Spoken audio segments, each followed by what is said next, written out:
इख्तियार किया गया किसी भी हवाले से, चाहे उन्हें खाने के हवाले से है, चाहे एक्सरसाइज के हवाले से है, चाहे उनको जो एक्सेस नहीं दी जा रही, ना उनको अखबार दिया जा रहा था, ना उनको बिजली बंद की गई थी, और उनकी मुलाकातों के हवाले से ये रवैया दोबारा काबिल बर्दाश्त नहीं है। अगर दोबारा किया गया तो हमने पहले भी इंशाल्लाह एक प्लान बनाया हुआ है।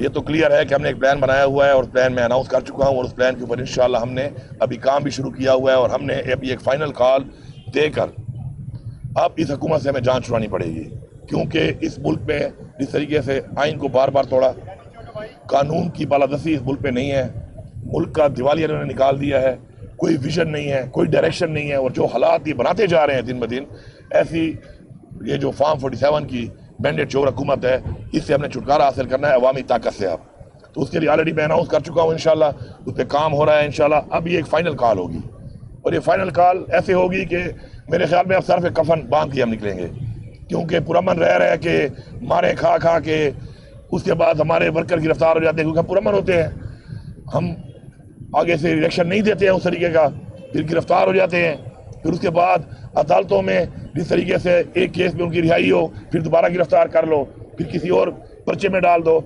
ये ड्रामेबाजी जो है अब ये नाकाबिल बर्दाश्त है, और अब ये मज़ीद बर्दाश्त नहीं होगी। इंशाल्लाह पहले तो हम 9 तारीख को सवाबी के ऊपर एक बड़ा इज्तिमा कर रहे हैं, जिसके ऊपर खड़े होकर इंशाल्लाह आगे का एक लायबल दिया जाएगा, और इसके ऊपर एक मुकम्मल तरीके से एक ब्रीफिंग दी जाएगी। तो हमारा पहले जलसे का एक अनाउंसमेंट हुआ था सवाबी के ऊपर, पेशावर में, लेकिन अब उस जलसे के बजाय अब हम 9 तारीख को इंशाल्लाह हम सवाबी के मकाम के ऊपर, मोटरवे के ऊपर, वो जो हमारा एक जगह है जहाँ हम इकट्ठे होते हैं, और माशाल्लाह वहाँ से हम इकट्ठे निकलते हैं, तो वहाँ पर पूरे पाकिस्तान से लोगों को बुलाकर वहाँ पर इकट्ठे होकर फिर उसी जगह से आगे का प्लान देना है कि हमने उसके बाद उस जगह पे कैसे इकट्ठा होना है, कौन सी तैयारी करनी है, जिम्मेदारियाँ देनी है जिम्मेदारान को, पूरे पाकिस्तान के अंदर जो पार्टी के हैं उन सबको, कि उन्होंने किसी तरीके से वहाँ से लोगों को इकट्ठा करके लाना है, क्या क्या ज़रूरियात हैं साथ लेके आनी है, और इंशाल्लाह फिर वहाँ से हम ऐलान करेंगे एक डेट का कि जो हमारी फ़ाइनल कॉल होगी।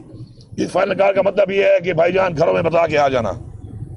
सबसे पहले मैं तो भी अनाउंस कर रहा हूँ कि मेरे घर वालों को मेरा पैगाम है कि उस फाइनल कॉल वाले दिन जब मैं निकलूँगा तो उसके बाद अगर मैं वापस नहीं आता तो समझ जाओ कि बस मैं नहीं आऊँगा, फिर कोई जनाजा पढ़ना है, कोई जो करना है कर लेना, और जिसने भी आना है ये सोच के आना है, क्योंकि हमने पीछे नहीं हटना। इसके बाद पुरअमन हम थे, हम हैं, लेकिन पुरअमन तरीके से हमारे साथ जो रवैया इख्तियार किया गया है हमारे लीडर के साथ, हमारी पार्टी के साथ, वो नाकाबिल बर्दाश्त है।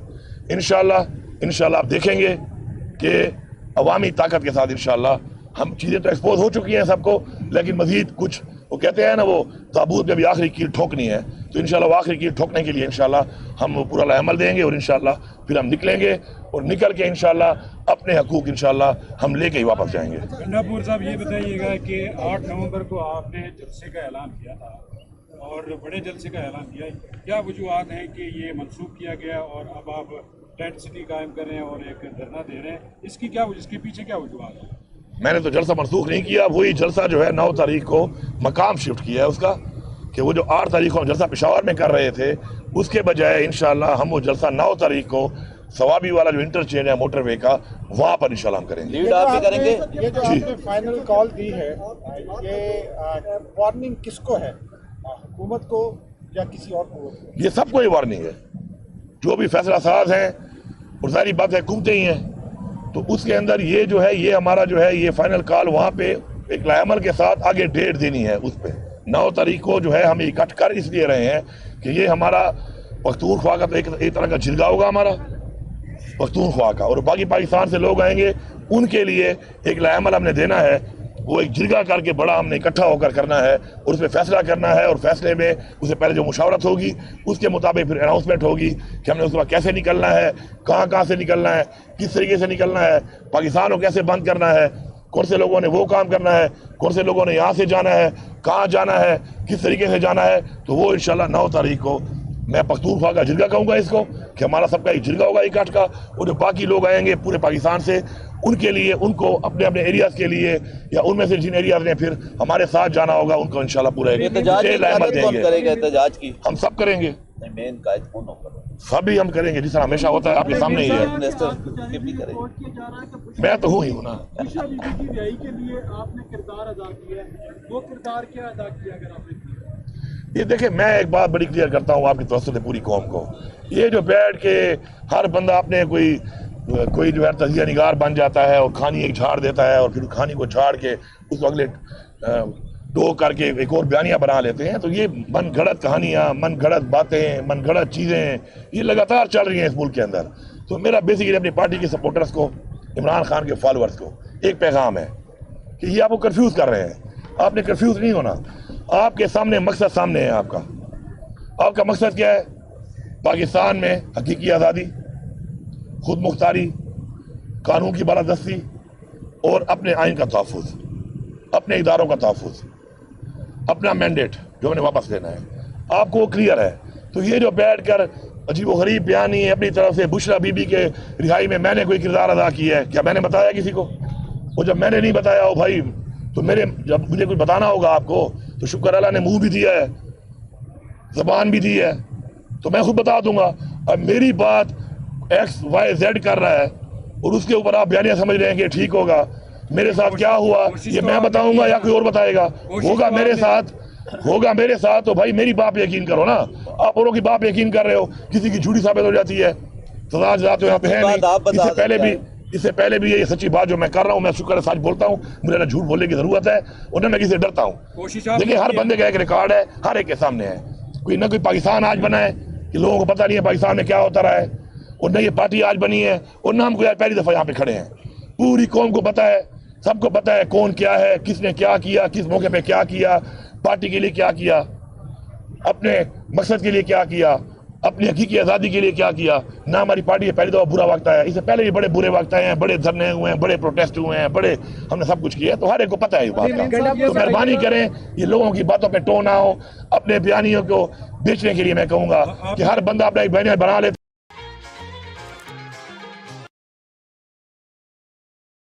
फिर कभी यहाँ पे वारंट निकाला हुआ है, कभी यहाँ पे वारंट निकाला हुआ है, कभी क्या। तो ये जो इन्होंने ओछेद करने शुरू किए हुए हैं, हर चीज़ की एक लिमिट होती है, बर्दाश्त होती है। जिस तरह KPO पे चढ़ाई की उस इन्होंने क्या सोच के चढ़ाई की इन्होंने? एक मेरे सूबे की आवाम की एक प्रॉपर्टी के ऊपर ये चढ़ दौड़े हैं, क्या सोच के? कोई पूछने वाला नहीं है इनसे, या ये जवाब देनी है किसी को? हिसाब देना पड़ेगा इनको। हाँ ठीक है, आज मैं हिसाब उस तरीके से नहीं दे सकता, मेरी ओपोजिशन नहीं है, लेकिन ये नहीं है कि हिसाब नहीं देना पड़ेगा। एक दफा जब तक आइन को तोड़ने वाले को सजाए मौत नहीं दी जाएगी, इस मुल्क में आइन टूटता रहेगा। एक दफा कानून तोड़ने वाले को सजा नहीं दी जाएगी, कानून टूटता रहेगा। एक दफा अपने जो उसका आईनी तौर पे इख्तियार है और उस इख्तियार को वो तजावज़ करता है, किसी के कहने पर भी, जब तक वो दोनों को सजा नहीं दी जाएगी, कोई भी अपने इख्तियार को तजावज़ नहीं करेगा।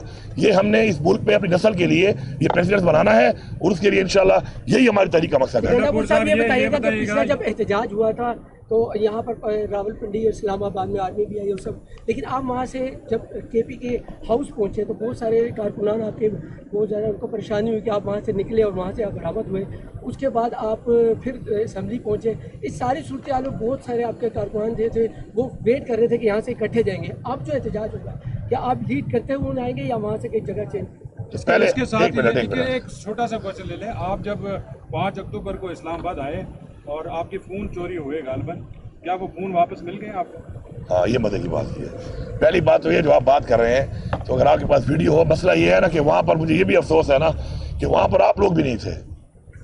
वहाँ पे आप लोगों को होना चाहिए था ना। वो DSNG बताती ना कि क्या हो रहा है वहाँ पर और क्या जुल्म शुरू किया हुआ है। वहाँ पे कोई भी नहीं था, तो उसमें आगे मेरी गाड़ी थी।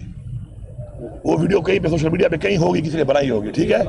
उसके बाद जो मैं वहाँ से गया, तो मैं वहाँ से कहाँ गया, बता के गया ना KP हाउस जा रहा हूँ। KP हाउस मेरी प्रॉपर्टी है, उसी एरिया में है। उसके अंदर मैं गया, इन्होंने धावा बोल दिया। और जो पीछे भी जो लोग आप कह रहे हैं ना, जो लोग थे, तो आप जरा वो वीडियो देख लें। पीछे वाला जो कन्वाई जो थोड़ा आगे पीछे पहुंच रहे थे, तो उसमें भी वो मेरा भाई उमर अमीन ही उसको लीड कर रहा था। आपको नजर आ जाएगा, लंबे बाल है उसके, वो है भी एक्स आर्मी का कैप्टन, ठीक है। बात यह है कि हमारे ही पीछे जो MPA थे, हमारे ही मिनिस्टर्स थे, हमारे ही लोग थे, हम ही थे जो आगे और पीछे। जारी बात है गैप आ जाता है, जब लंबा फासला हो जाए तो गैप आते हैं। जब हज़ारों लोग आते हैं तो बीच में जारी बात है कोई गाड़ी तेज, कोई स्लो, कोई आगे रास्ता खोल रहा होता है, कोई पीछे आ रहा होता है। कुछ ऐसे भी होते हैं कि वेट कर रहे होते हैं पीछे, जब रास्ता खुलेगा तो मैं ज़रा आराम नाल फिर मैं चला जाऊँगा। तो हर तरह के लोग होते हैं। तो उसमें बात यह है कि अल्हम्दुलिल्लाह हमने साबित किया कि हम आ सकते हैं और हमने वहाँ पहुँच के दिखाया, हमने अपना एहतजाज रिकॉर्ड कर दिया। उसके बाद अब न तो हम ब्लड शेड चाहते हैं और हमें पुरअमन। हमने एक फैसला किया कि हम वहाँ पे फिर KP हाउस पे जाके आराम से वहाँ पे अपना आगे लेवल बनाएंगे। इन्होंने हमला कर दिया उसके ऊपर, ठीक है, हमला हो गया। हमले के बाद क्या हुआ, गिरफ्तारियाँ कर ली, वहाँ से कर ली। गिरफ्तारियों के बाद अल्हम्दुलिल्लाह हमारे तकरीबन वर्कर हमने छुड़वा ली हैं।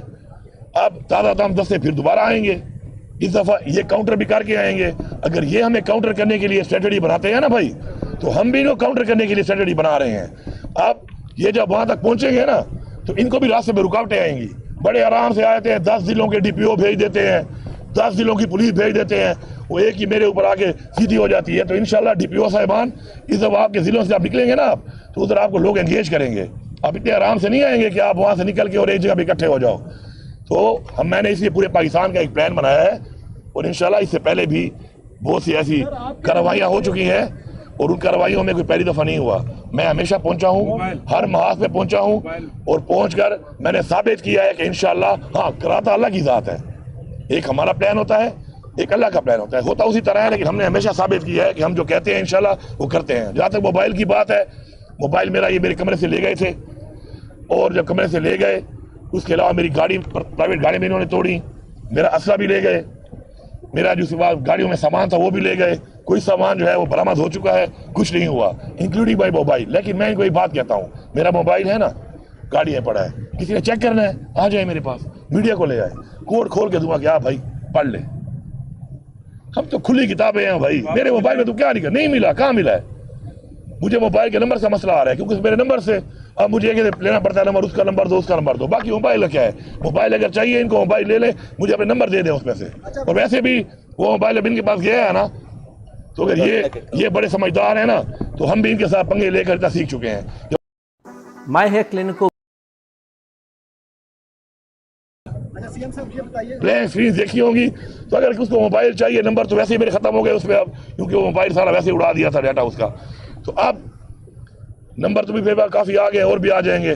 मोबाइल जिसके पास है बता दे कि मुझे चाहिए, मैं बड़ा गरीब हूँ, मैं उसको बख्श दूंगा, ले ले, कहेगा तो एक और ले दूंगा। सीएम साहब ये बताइएगा कि आपकी जमात का जो एहतजाज है उसका लेवल और मरकज़ पंजाब और बंगाल की क्यों है, एक बात है। दूसरी बात यह कि जिस तरह आप सरकारी मशीनरी के एहतजाज के दौरान आपने सरकारी मशीनरी का इस्तेमाल किया, क्या आइन और कानून आपको इस चीज़ की इजाज़त देता है कि आप सरकारी मशीनरी के साथ पंजाब में मुफाद पर चलाई करें? आप कौन से चैनल से हैं? मेरा सुनो न्यूज़ से। अच्छा, आपकी खड़ी खड़ी है इधर, कौन लेके आया है, किस अथॉरिटी से लेके आए हैं?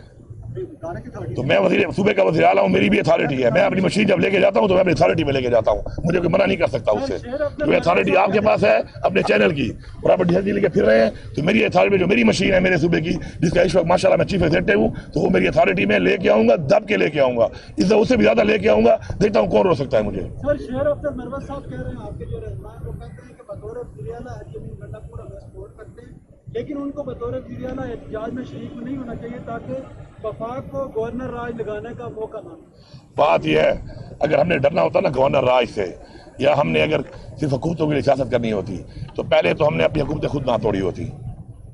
तारीख को देखा करें ना, फिर परखा करें चीज़ों को, पहली बात। दूसरी बात यह है कि मुझे अगर हुकूमत बचाने या वज़ीर आला बनने का शौक होता ना, तो मैं फिर अपने वो सियासी जो इक़दाम है इस तरीके से ना कर रहा होता।